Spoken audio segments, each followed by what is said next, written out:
देश की दशा बहुत ही दुर्भर थी। वो एक गरीब मजदूर था। कम आमदनी में छोटे से कमरे का किराया भाड़ा और परिवार की भूख में दिनेश जो कमाता वो घर खर्च में भी पूरा नहीं पड़ता। उनका जीवन एक किचन जैसे छोटे से कमरे में कट रहा था, जिसके ऊपर टीन की छत चढ़ी थी, जहाँ गर्मियाँ बिताना आग की भट्टी में झुलसने जैसा था। दिनेश का मालिक मदन लाल बहुत ही मक्कार था। माँ, मुझे बहुत जोरों की गर्मी लग रही है। हमें और कब तक इस छोटे से कमरे में रहना होगा? ये सुनकर गरीब गीता की आंखें आंसुओं से भर आई।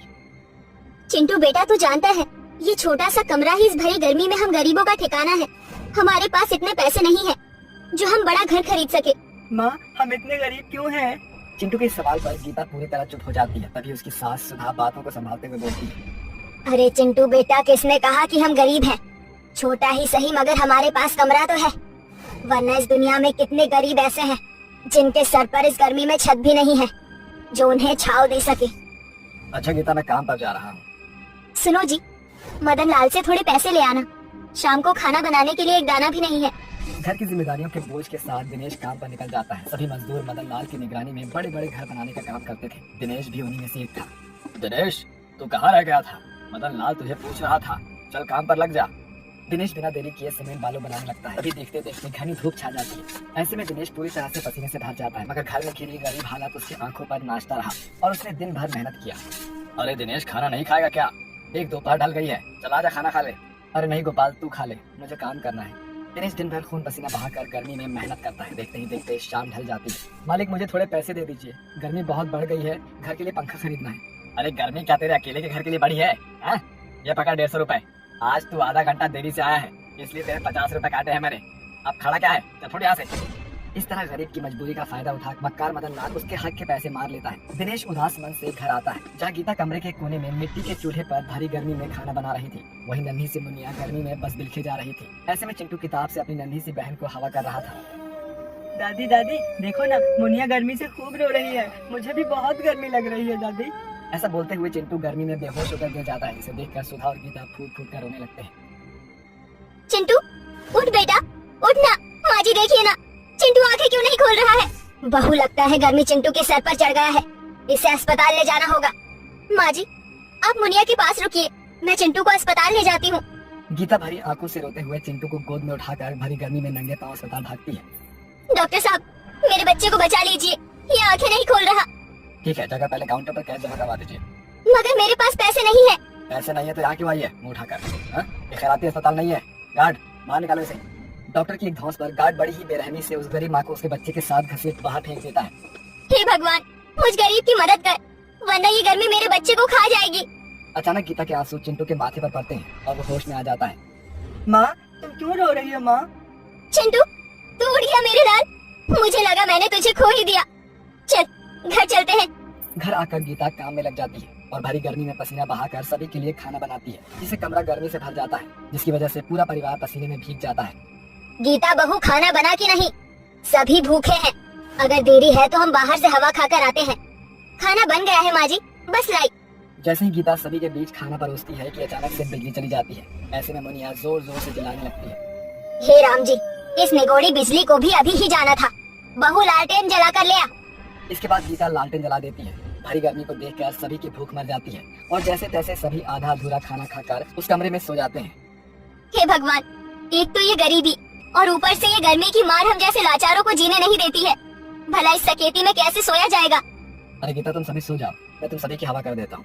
दिनेश काफी देर तक सभी को पंखे की हवा करता है। देखते ही देखते वो भी ऊँघते हुए सो जाता है। जहाँ अमीर लोग एसी की ठंडी ठंडी हवा और मखमल के बिस्तर पर मजे से सो रहे थे, वहीं हर साल गर्मियों का मौसम एक गरीब के घर पर आफत बनकर छाया रहता है। ना तो आठों पहर बिजली होती है और ना गरीबी के कारण घर में गर्मी से खुद को बचाने का छोटा मोटा संसाधन भी। अगली सुबह जब सभी की नींद टूटी तो गीता ने देखा कि उसके दोनों बच्चों का पूरा शरीर गर्मी के घनघोर दाने और घमौरियों से भरा पड़ा है और चिंटू जोर जोर से खुजली करने लगता है।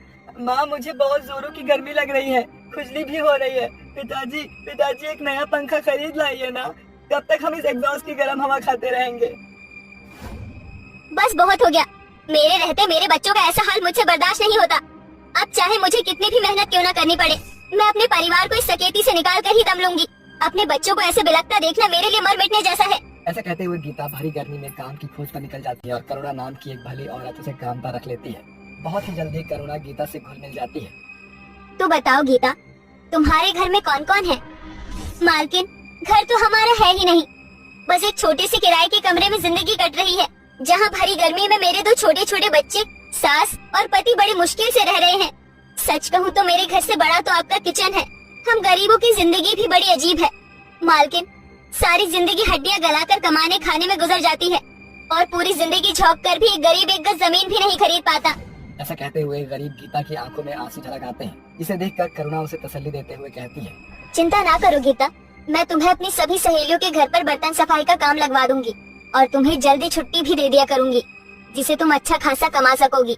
और फिर वो दिन दूर नहीं जब तुम इस गरीबी और मौसम की मार दोनों से उभर जाओगी। करुणा अपनी बातों की खरी थी। उसने अगले ही दिन गीता को कई घर के काम दिला दिया और गीता ने पूरी मेहनत झोंक कर उस एरिया में हर घर में अपनी खुददारी से सभी का दिल जीत लिया। और पहले महीने की तनख्वाह से उसने सबसे पहले उस किराए के कमरे को छोड़कर एक बड़ा सा घर और पंखा खरीद लिया, जिसकी हवा में बच्चों की खुशियों का ठिकाना नहीं था। मुनिया ने शब्दों से तो नहीं मगर अपने उछल कूद से हाव भाव से खुशी दिखाई और चिंटू बोला, माँ आप बहुत अच्छी हो। अब हम गरीबों के घर में भी नया चमचमाता पंखा और कूलर है, जिसकी ठंडी ठंडी हवा में हम चैन से सो सकेंगे। माँ सच बहू, तूने जो ठाना था उसे पूरा कर दिया। अपनी मेहनत से तू हमें उस छोटे से कमरे से निकाल लाई। हाँ गीता, माँ सही कह रही है। दिनेश जी, उस गर्मी और गरीबी से उभरने में आपने भी अपनी जी जान लगाई है। आपने घर चलाया, तभी तो मैं अपनी कमाई बचाकर हालत बदल सकी। अब हमें गर्मी और सकेती में नहीं सोना पड़ेगा। इस तरह उस गरीब परिवार ने अपनी बड़ी मेहनत से उस बदहाल जिंदगी से निकल गए। अब उस गरीब परिवार को गर्मी पसीने में नहीं सोना पड़ता था। और तो और अब उनके घर की बत्ती भी गुल नहीं होती थी। आठों पहर उनके घर में उजाला घिरा रहता था। मायरा मजे से अपने कमरे में देर सुबह तक एसी की ठंडी ठंडी हवा में सो रही थी। तभी गर्मी के कारण उसकी आंख खुल जाती है और वो देखती है कि उसकी माँ मालिनी कमरे में झाड़ू लगा रही है। उफ माँ, ये क्या कर रही हैं आप? झाड़ू बाद में भी लगाई जा सकती है, फिर क्यों आप मेरी नींद खराब करती रहती हैं? सोने दो ना मुझे। अरे मायरा बेटी, 11 बज गए, अब नहीं उठेगी तो कब उठेगी तू? माँ फिर से शुरू कर दी ना आपने, सुबह सुबह लेक्चरबाजी। 11 ही तो बजे, कोई आफत थोड़ी आई है। ये कहकर मायरा एसी ऑन करके फिर से सो जाती है और दोपहर में उठकर मेज पर आकर अपनी माँ को आवाज लगाती है, माँ प्लीज मेरा नाश्ता ले आओ। क्या बात है बिटिया रानी, बड़ी जल्दी तेरी आँख खुल गई। ब्रेकफास्ट का टाइम तो गया। एक नजर घड़ी की तरफ घुमाकर देखा होता तो पता चलता कि अभी लंच टाइम है, मगर मेरी सुबह तो अभी हुई है। आप बस जल्दी से मेरे लिए चिल्ड मिल्क शेक और बटर टोस्ट ले आओ, फिर मुझे गर्मियों के लिए शॉपिंग करने जाना है। मायरा की फरमाइश सुनकर मालिनी झट से उसके लिए उसका मनपसंद नाश्ता बनाकर उसके सामने ले आती है। मायरा बेटी, अब तू बड़ी हो रही है बेटी, तुझे अपनी आदतें बदलनी होंगी। तू दिन भर एसी की हवा में रहती है, भगवान ना करे अगर तेरे ससुराल में एसी ना हुआ तो। आज के मॉडर्न जमाने में गरीब के घर में भी एसी होता है, और वैसे भी आप और डैडी मुझे खूंटे से थोड़ी बांधोगे जो वहाँ एसी नहीं होगा। ये कहकर मायरा बात को टाल देती है। समय बीतता है और 1 साल बाद ठीक गर्मियों में मायरा की शादी हो जाती है और वो बहू बनकर ससुराल चली जाती है, जहाँ उसकी सास सरिता उसका स्वागत करते हुए कहती है, आजा मायरा बहू, मैं तुझे सभी से मिलाती हूँ। ये बड़ी बहू है बबीता, ये उसकी बेटी चिंकी, और ये तेरी ननद नेहा, और ये गोपाल, अनुराग का बड़ा भाई। ससुराल में रह रहे जॉइंट फैमिली को देखकर मायरा का चेहरा फीका पड़ जाता है और वो बोलती है, माँ जी अगर मिलना मिलाना हो गया हो तो क्या मैं अपने कमरे में जा सकती हूँ? वो क्या है ना, इस हेवी लहंगे में मुझे सफोकेशन हो रही है। हाँ हाँ क्यों नहीं नेहा, जा भाभी को कमरे में छोड़ा। चलिए भाभी। नेहा मायरा को लेकर कमरे में आ जाती है। थोड़ी ही देर में अनुराग भी कमरे में आता है। ओह गॉड अनुराग, इस कमरे में कितनी गर्मी है, प्लीज जल्दी से एसी ऑन कर दो। एसी का नाम सुनकर अनुराग मायरा को कमरे की खिड़की पर लाकर कहता है, माय डियर वाइफ, देखो इससे अच्छी हवा हो सकती है क्या? ओ प्लीज अनुराग, मुझे बनाओ मत, जब तक एसी ऑन नहीं होता मुझे फ्रेशनेस फील नहीं होती। माफ करना मायरा, मेरे घर में एसी नहीं है। ये सुनकर मायरा उखड़े मिजाज से बोलती है, व्हाट, तुम्हारे घर में एक एसी नहीं? ओह गॉड। काफी देर तक कुड़कुड़ाने के बाद मायरा थक हार कर जैसे तैसे सो जाती है। तभी सुबह के 5 बजते ही कोई दरवाजा खटखटाता है, जिसे देख मायरा कुड़कर कहती है, ओह गॉड, पता नहीं इतनी सुबह सुबह कौन आ गए। दरवाजा खोलिए देवरानी जी, मैं हूँ आपकी जेठानी। क्या हुआ जेठानी जी, आप इतनी सुबह सुबह यहाँ? देवरानी जी आज आप ससुराल में आपकी पहली रसोई की रस्म है, जल्दी से नहा धोकर रसोई में आ जाइए। ये कहकर बबीता चली जाती है। कुछ देर बाद मायरा भी रसोई में आती है, जहाँ उसके साथ सरिता कहती है, बहू, सबसे पहले हलवा बनाकर चूल्हा पूजन कर देना और अनुराग के लिए छोले चावल बना देना, और तेरी जेठानी कचौरियाँ बड़े चाव से खाती तो उसके लिए कचौरी तल देना, और हाँ नेहा के लिए खट्टी सी कड़ी बना। बस इतना ही बनाना है, मेरे लिए फुलके सेक देना। ऑल द बेस्ट देवरानी जी। अपनी सास और जेठानी के जाते ही मायरा बुरा सा मुंह बनाकर फुसफुसाना शुरू कर देती है। क्या मुसीबत है, एक तो ये गर्मी और ऊपर से सासू माँ खाने की लंबी सी लिस्ट थमा कर चली गई। इतना सब बनाकर इस गर्मी में मेरी तो हालत पतली हो जाएगी। इसके बाद मायरा खिंचे मन से खाना बनाना शुरू कर देती है। थोड़ी ही देर बाद पूरा किचन गर्मी से उठ रहे भभके से भर जाता है, जिससे मायरा सिर से पांव तक पसीने से भर जाती है और उसकी आंखों के सामने मायके में खुलकर जी हुई खुश मिजाज जिंदगी नाचने लगती है।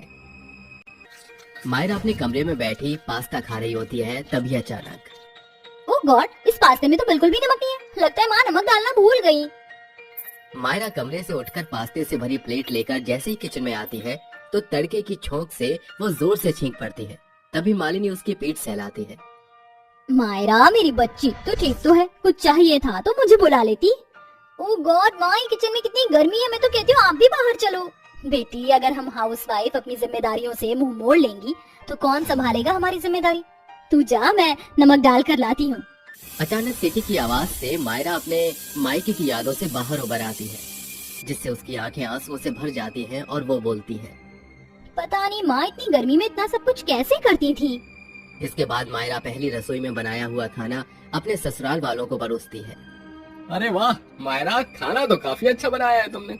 हाँ चाची, आपने बहुत स्वादिष्ट हलवा बनाया है। ऐसे ही दिन बीतते जाते हैं, मगर मायरा अभी भी अपने ससुराल में घुल मिल नहीं पा रही थी। किसी न किसी बात पर उसे अपने मायके की कमी खल ही जाती थी। एक दिन की बात है। माँ मुझे कुछ पैसे दे दो, गर्मियों के लिए कॉटन के कपड़े खरीदने हैं। हाँ हाँ, क्यों नहीं बेटी, ये ले पैसे, जा खरीदारी कर ले। नेहा को अपने मन की कहता देखकर मायरा भी अपनी सास से गर्मियों के लिए शॉपिंग की बात कहना चाहती थी, मगर एक बड़ी हिचक ने उसे घेर लिया और एक बार फिर उसे अपने मायके की याद आ गई। माँ देखो ना, गर्मियों के लिए मीशो पर बहुत ही फ्लेक्सिबल आउटफिट्स बिक रहे हैं, मैं ऑर्डर कर दूं क्या? अरे ये भी कोई पूछने की बात है। मायरा जब तक मायके में है, जो पहनना ओढ़ना है खाना पीना है सब कर ले। माँ मायके से आपका क्या मतलब है?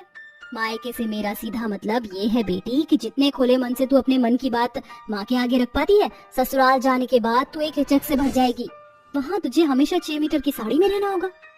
ऐसा कुछ भी नहीं होगा माँ, मैं कोई 70 सेंचुरी की शर्मीली नहीं हूँ जो शर्मा जाऊँ। मायरा जैसे अपने मायके में बिंदास रहती वैसे ससुराल में रहेगी। इसी के साथ मायरा मायके की याद से बाहर आ जाती है और खुद से कहती है, माँ ने बिल्कुल सही कहा था, बहू बनने के बाद सब कुछ बदल जाता है। उस शाम जब मायरा कमरे में अकेली बैठी हुई होती है, तभी उसकी सास, जेठानी और ननंद तीनों हाथों में कई सारे चमचमाते शॉपिंग बैग्स लेकर वहाँ आती है। माँ जी, जेठानी जी, ये सब क्या है? खुद ही खोलकर देख लो मेरी प्यारी देवरानी। जैसे मायरा शॉपिंग बैग्स खोलकर देखती है तो उसके अंदर बहुत सुंदर सुंदर कपड़े होते हैं, जिसे देख मायरा आंसू से भर जाती है।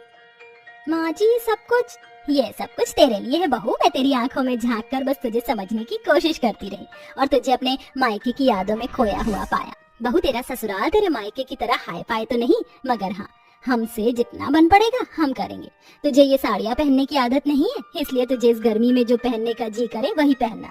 रही बात एसी की तो बहुत जल्द वो भी लग जाएगा।